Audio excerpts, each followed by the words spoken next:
Stanley वुलपर्ट की यह सवानाए हयात मोहम्मद अली जिन्ना को एक मजबूत, पेचीदा और इंसानी लीडर के तौर पे पेश करती है। ना सिर्फ एक सियासी रहनुमा बल्कि एक इंसान जिसके अंदर जाती दर्द, बीमारी के बावजूद मुल्क की खिदमत का जज्बा था। इस किताब में मुसन्निफ ने जिन्ना की पूरी जिंदगी को तारीखी तनाजुर में तफसील से बयान किया है। उनके जाती और सियासी सफर को एक साथ जोड़ा गया है। मोहम्मद अली जिन्ना 25 दिसंबर 1876 को कराची में पैदा हुए। उनके वालिद जिन्ना भाई पूंजा एक कामयाब ताजिर थे। जिन्ना की इब्तदाई तालीम कराची और बंबई में हुई। वो बचपन ही से खुद एतमाद और आजाद ख्याल शख्सियत के मालिक थे। 16 साल की उम्र में वो कारोबार सीखने के लिए लंदन चले गए, लेकिन वहां जाकर उन्होंने कानून की तालीम हासिल करने का फैसला किया और लिंकन इंग्स में दाखिला लिया। जिन्ना का ताल्लुक एक मुतवस्सित मगर मेहनती कारोबार घराने से था। बचपन से ही वो ज़हीन, संजीदा और खुददार तबीयत के मालिक थे। उनके वालिदैन ने उन्हें अच्छी तालीम देने की कोशिश की, जिसका असर उनकी शख्सियत पर पड़ा। कम उम्री में ही उनमें कायदाना सलाहियत नजर आने लगती थी। जिन्ना कम उम्री में लंदन गए, जहां उन्होंने कानून की तालीम हासिल की और लिंकन इंग्स से बैरिस्टर बने। वहां उन्होंने बरतानवी सियासत और कानून सीखा और दादा भाई नौरोजी जैसे भारतीय रहनुमाओं से मुतासिर हुए। बंबई वापसी और वकालत का आगाज। 1896 में भारत वापस आकर जिन्ना ने बंबई में वकालत शुरू की। वो जल्दी कामयाब और मशहूर वकील बन गए। बहुत पैसा कमाया। वो जदीद तर्ज जिंदगी गुजारते थे और हिंदू मुस्लिम इत्तेहाद के हामी थे। इसी दौर में जिन्ना ने सियासत में दिलचस्पी लेना शुरू की। 1910 से 1915 जिन्ना के पार्लिमानी कैरियर के आगाज का जिक्र है। जिन्ना 1910 में इंपीरियल लेजिस्लेटिव काउंसिल के रुकन में मुंतखब हुए। उन्होंने काउंसिल में अपनी तकारीर और मंतक से बरतानवी हुकूमत को हैरान कर दिया। हिंदू मुस्लिम इत्तेहाद। वुलपर्ट लिखते हैं कि उस वक्त जिन्ना का बुनियादी मकसद कांग्रेस और मुस्लिम लीग को एक प्लेटफॉर्म पर लाना था, ताकि हिंदुस्तान की आज़ादी के लिए मुत्तहद जद्दोजहद की जा सके। इस दौर में वो गांधी और दीगर रहनुमाओं के साथ काम करते थे। जिन्ना को हिंदू मुस्लिम इत्तेहाद का सफीर भी कहा जाता था, मगर वक्त के साथ उन्हें महसूस होता है कि कांग्रेस मुसलमानों के हुकूक को पूरी तरह तस्लीम नहीं कर रही। बंबई से लखनऊ 1916 से 1918 ये जिन्ना की सियासी जिंदगी का एक अहम तरीन दौर था। मीसाक लखनऊ, जिसे इंग्लिश में लखनऊ पैक्ट कहते हैं, 1916 में जिन्ना की कोशिशों से कांग्रेस और मुस्लिम लीग के दरमियान एक मुआहिदा हुआ, जिसमें मुसलमानों के लिए जुदागाना इंतखाब के हक को तस्लीम किया गया। इस कामयाबी पर उन्हें हिंदू मुस्लिम इत्तेहाद का सफीर कहा गया। इसी दौरान जिन्ना की जिंदगी में रतीबाई आई। जिन्ना उनकी मोहब्बत में गिरफ्तार हुए और समाजी रुकावटों के बावजूद उनसे शादी की। अमृतसर से नागपुर 1919 से 1921 जिन्ना के सियासी नजरियात में तब्दीली और गांधी जी के साथ इख्तलाफात बढ़ने लगे। तहरीक खिलाफत और गांधी जी। जब गांधी जी ने तहरीक खिलाफत और तहरीक अदम ताउन शुरू की तो जिन्ना ने उसकी मुखालफत की। उनका ख्याल था कि सियासत में मजहब को शामिल करना और गैर आईनी तरीके अपनाना खतरनाक साबित हो सकता है। नागपुर इजलास 1920। नागपुर में होने वाले कांग्रेस के इजलास में जिन्ना ने गांधी जी की पॉलिसियों से इख्तलाफ किया और बिल आखिर कांग्रेस से अलहदगी इख्तियार कर ली। यहीं से उनकी सियासत का एक नया रुख मुतय्यन हुआ। बंबई और दिल्ली 1922 से 1924 सियासी तन्हाई। कांग्रेस छोड़ने के बाद जिन्ना कुछ अरसे अलग थलग रहे, लेकिन उन्होंने दोबारा असेंबली में अपनी जगह बनाई। आईनी जद्दोजहद। उन्होंने सड़कों पर एहतजाज के बजाय असेंबली के अंदर बहस मुबाहिसे और कानून के जरिए हुकूक हासिल करने पर जोर दिया। वो अब भी हिंदू मुस्लिम इत्तेहाद के लिए कोशा थे। जद्दोजहद और परेशानी 1924 से 1926 तक। ये दौर जिन्ना के लिए सियासी तौर पे काफी कठिन साबित हुआ। सियासी ग्रुपबंदी, मुसलमानों के अंदर मुख्तलिफ ग्रुप बन चुके थे, जिसकी वजह से जिन्ना के लिए सबको एक प्लेटफॉर्म पे जमा करना मुश्किल हो रहा था। हुकूमत से मुज़ाकरात। जिन्ना ने बरतानवी हुकूमत से हिंदुस्तान के लिए मजीद हुकूक मांगे, लेकिन हुकूमत का रवैया सर्द रहा। इसी दौरान उनकी बेगम रती जिन्ना के साथ उनके ताल्लुकात में कशीदगी पैदा होना शुरू हुई, क्योंकि जिन्ना अपनी सियासत में बहुत ज्यादा मसरूफ थे। टूटते हुए ख्वाब 1927 से 1928। जिन्ना की ज़ाती और सियासी जिंदगी के दो बड़े सदमात, साइमन कमीशन और नेहरू रिपोर्ट। जब साइमन कमीशन हिंदुस्तान आया तो जिन्ना ने उसका बायकॉट किया। बाद में जब नेहरू रिपोर्ट पेश की गई तो इसमें मुसलमानों के मुतालबात जैसे जुदागाना इंतखाबात को नजरअंदाज कर दिया गया। जिन्ना ने इस पर शदीद एहतजाज किया और उसे राष्ट्रों की अलहदगी करार दिया। जाती सदमा। जिन्ना और रती के दरमियान अलहदगी हुई, जिसने जिन्ना को अंदर से तोड़ कर रख दिया। 14 नुकात और लंदन 1929 से 1930 तक। जिन्ना के मशहूर 14 नुकात। नेहरू रिपोर्ट के जवाब में जिन्ना ने अपने 14 नुकात पेश किए, जो मुसलमानों के सियासी हुकूक का चार्टर बन गए। जिन्ना ने वाजे कर दिया कि मुसलमानों के हुकूक के तहफ़्फ़ुज़ के बगैर कोई आइन कबूल नहीं होगा। रती जिन्ना का इंतकाल। 1929 में उनकी एहलिया रती जिन्ना का इंतकाल हो गया, जो उनकी जिंदगी का सबसे बड़ा जाती सदमा था। इसके बाद वो बिल्कुल तनाव हो गए और कुछ अरसे के लिए लंदन चले गए। गोलमेज कॉन्फ्रेंस 1930 से 1932। लंदन में शिरकत। जिन्ना ने इन कॉन्फ्रेंसों में शिरकत की ताकि हिंदुस्तान के मुस्तकबिल तय किया जा सके। ताहम कांग्रेस और बरतानवी हुकूमत के रवैये से वो बहुत मायूस हुए। खुद साख्ता जिलावतनी। मायूसी के आलम में जिन्ना ने लंदन ही में रहने का फैसला कर लिया और वहीं वकालत शुरू कर दी। उन्हें लग रहा था कि अब हिंदुस्तान की सियासत में उनका कोई मुस्तकबिल नहीं रहा। हेम्स्टेड में क़याम 1932 से 1934। लंदन की जिंदगी। जिन्ना लंदन के इलाके हेम्स्टेड में एक आलीशान घर में रहने लगे और प्रीवी काउंसिल में वकालत शुरू की। उनकी बेटी दीना और बहन फातिमा जिन्ना भी उनके साथ थी। सियासत से दूरी। वो हिंदुस्तान की सियासत से काफी हद तक मायूस हो चुके थे, लेकिन अल्लामा इकबाल और लियाकत अली खान जैसे रहनुमाओं ने उन्हें खतूत लिखे और लंदन आके मुलाकातें की ताकि वो वापस आकर मुस्लिम लीग की क़यादत संभालें। वापसी और तंजीम नौ 1934 से 1935। हिंदुस्तान वापसी। लियाकत अली खान की दरख्वास्त पर जिन्ना बिलाखिर हिंदुस्तान वापस आए और मुस्लिम लीग के ताहयात सदर मुंतखब हुए। मुस्लिम लीग की बहाली। उन्होंने बिखरी हुई मुस्लिम लीग को मुत्तहद करना शुरू किया और मुसलमानों को एक झंडे तले जमा करने के लिए पूरे मुल्क के दौरे किए।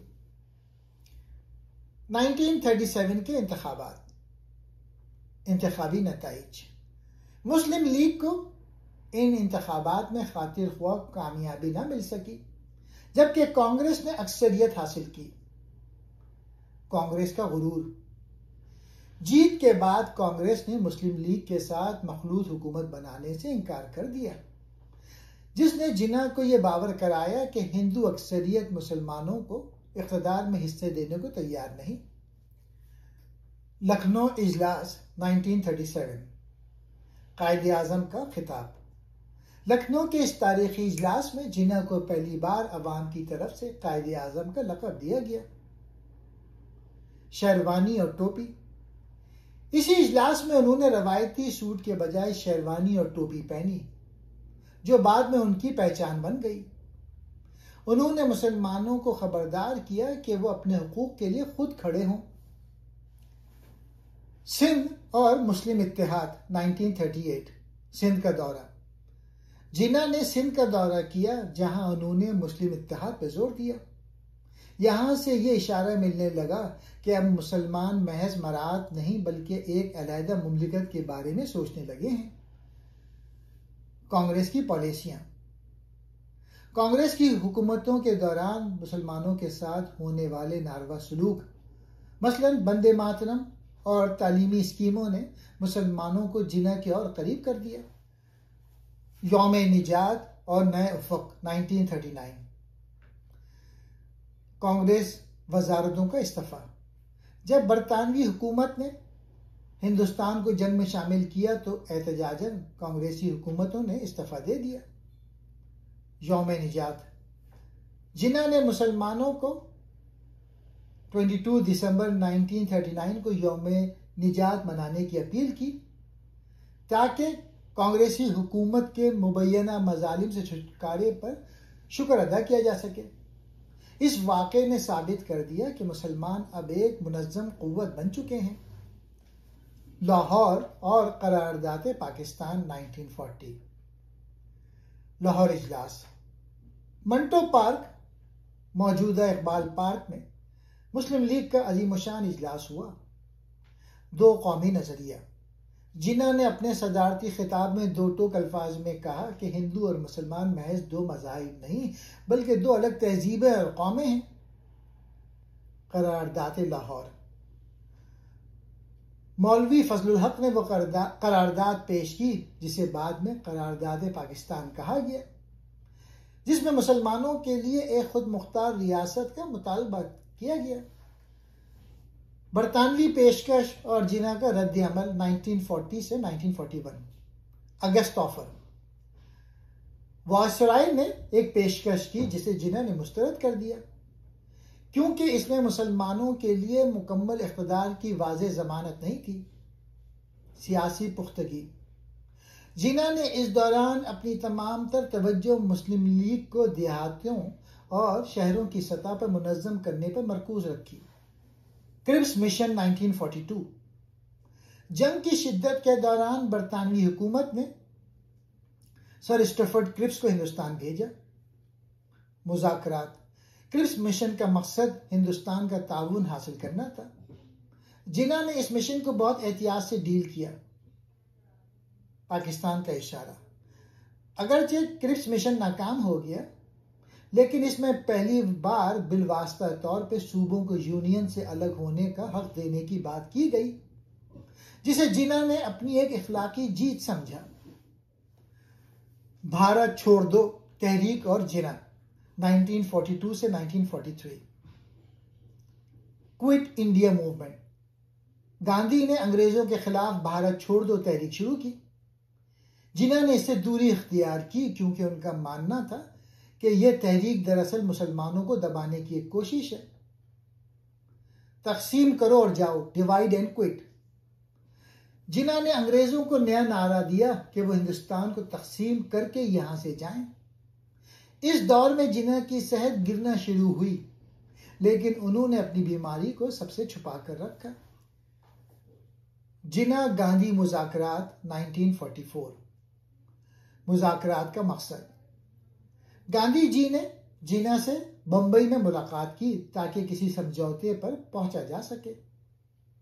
नाकामी की वजह। गांधी जी चाहते थे कि पहले अंग्रेज जाएं, फिर हम आपस में फैसला करेंगे, जबकि जिन्ना का इसरार था कि पहले तकसीम का फैसला हो फिर आज़ादी मिले। ये मुज़ाकरात नाकाम रहे, लेकिन इससे जिन्ना का सियासी कद काट मजीद बढ़ गया, क्योंकि दुनिया ने उन्हें मुसलमानों का वाहिद नुमाइंदा तस्लीम कर लिया। शिमला कॉन्फ्रेंस और इंतखाबात 1945 से 1946। जंग अजीम के खात्मे के बाद अंग्रेजों ने इक़्तिदार की मुंतकिली के लिए कोशिशें तेज कर दी। Shimla conference, viceroy lord Wavell ने तमाम जमातों को बुलाया, मगर जिन्ना ने उस वक्त तक किसी मुआहदे से इनकार कर दिया जब तक मुस्लिम लीग को मुसलमानों की वाहिद नुमाइंदा जमात ना माना जाए। तारीखी फतह 1945 से 1946 के इंतखाबात में मुस्लिम लीग ने मुसलमानों के लिए मखसूस तकरीबन तमाम नशस्तें जीत कर साबित कर दिया कि मुसलमान सिर्फ पाकिस्तान चाहते हैं। कैबिनेट मिशन और डायरेक्ट एक्शन डे 1946, यह क़याम पाकिस्तान से पहले का आखिरी बड़ा सियासी बहरान था।